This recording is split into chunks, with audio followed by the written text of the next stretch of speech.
This video is how to get into Pilates stance. All right, here we go. Legs in tabletop. Yes, tucking the pelvis underneath, ensuring that there's no space beneath your lower back. Notice. All right. Feet tabletop, toes pointed. Now, to get into Pilates stance, we are lifting head, neck, and shoulders. We are putting our chin up and over.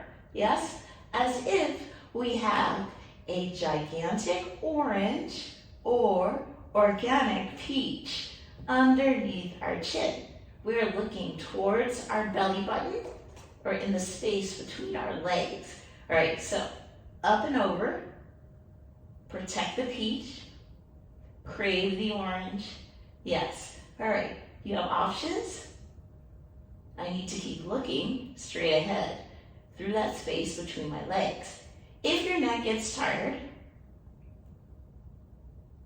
you can go to 45 degrees if you even want more. If your neck gets tired, lower your head, please. Take a break, and then resume your position with your chin up and over. And that's Pilates stance.